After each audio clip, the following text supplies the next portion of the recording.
Pleased for the opportunity you've given me to present to you our results from a study on the feasibility and performance of a hospital-based screening program for household child contacts.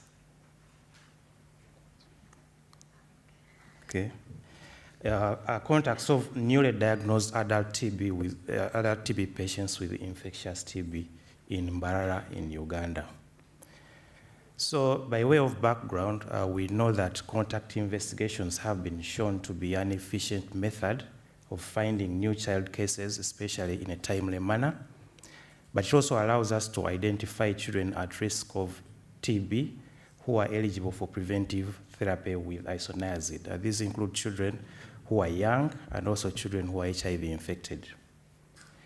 However, despite wide recommendations by WHO and many national programs, such contact investigation is rarely practiced in the resource-limited settings.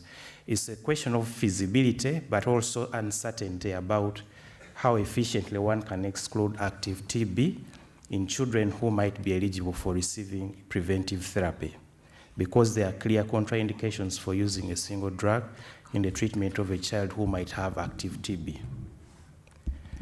So therefore, the objectives for this pilot program was to assess the feasibility of hospital-based screening and preventive therapy of young children in a high burden and limited resource setting, and in the process to also assess the yield of contact investigations and to further evaluate the accuracy of a symptom-based screening for active TB among children who might be eligible for preventive therapy.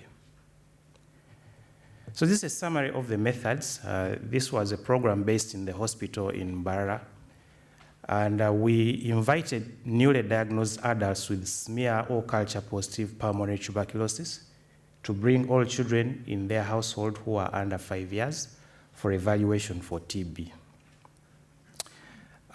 Children who lived, the household was defined as the house in which the primary index lived, but also as a cluster of huts within the homestead, because in many rural settings, it's not a single structure.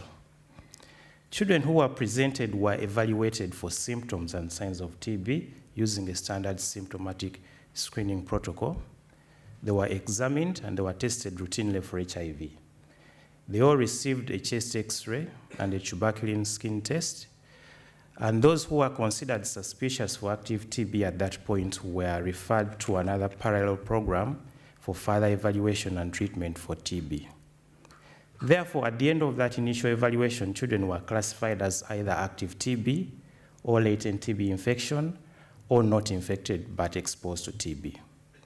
So children who are latent TB or not infected were treated according to standard recommendations with 6 months of isoniazid. And they were also followed up monthly with hospital visits and further evaluation clinically, as well as repeat TST for those who were initially TST negative.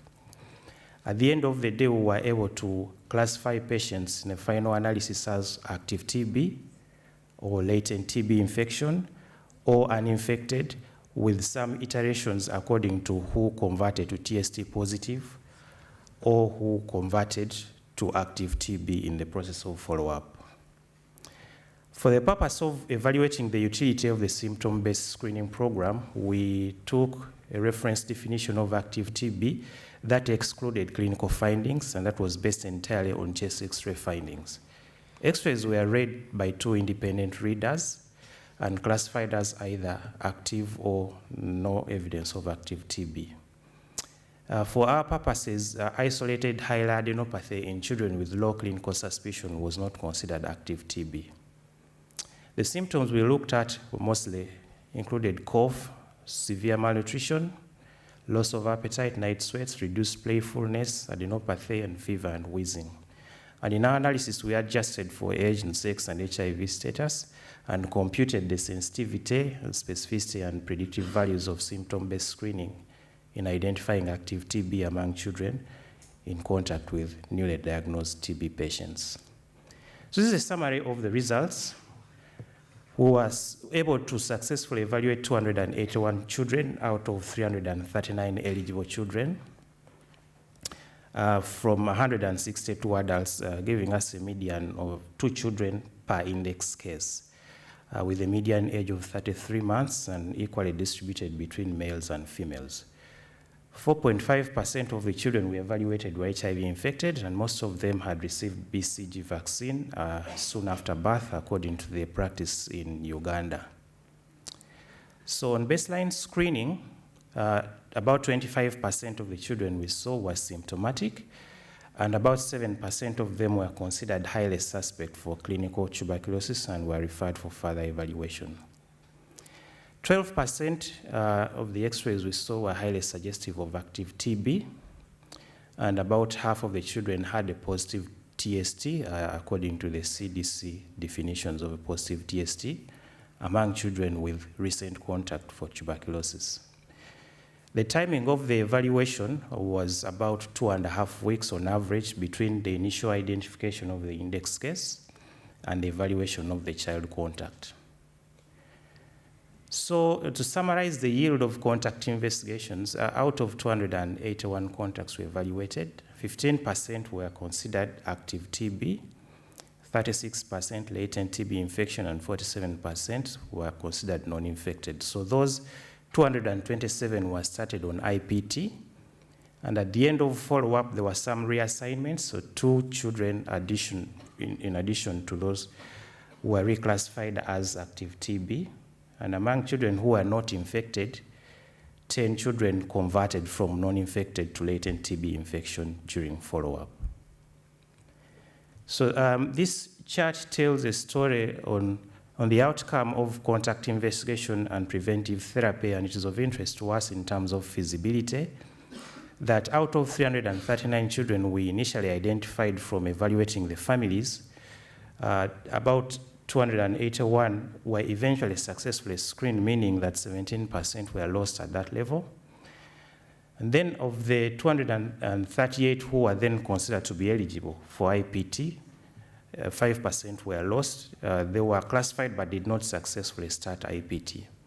And of those who started, about 18% were lost and did not complete IPT. In terms of the accuracy of symptom-based screening, we looked at the symptoms we evaluated, and the chart shows a comparison between those who were classified as active TB and those who were not active TB.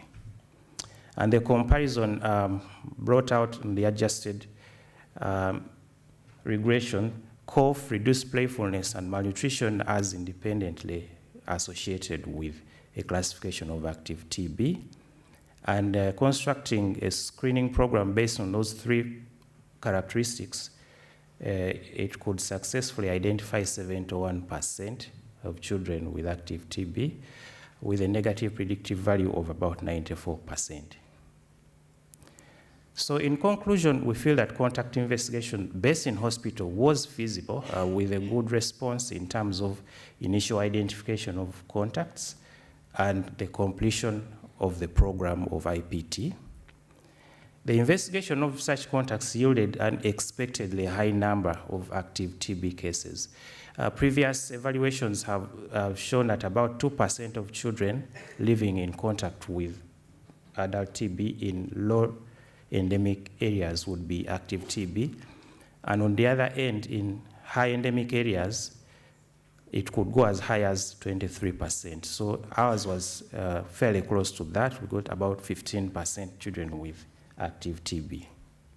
However, we accept that repeat TST may be important in further identifying additional cases of LTB and additional cases of active TB infection. So we feel that symptom-based screening to exclude active TB could be important in simplifying implementation of the contact screening, but it needs to be optimized to improve the negative predictive value and avoid isoniazid monotherapy in children with active TB. IPT was effective as expected in preventing progression of LTBI to active TB, and we think that home-based follow-up could further optimize uptake and completion of the investigations and IPT programs. I'd like to end by acknowledging our partners, MSF, for funding this study, our patients who accepted to be a part of it, and my partners in the clinical setting and in Barra University. Thank you very much.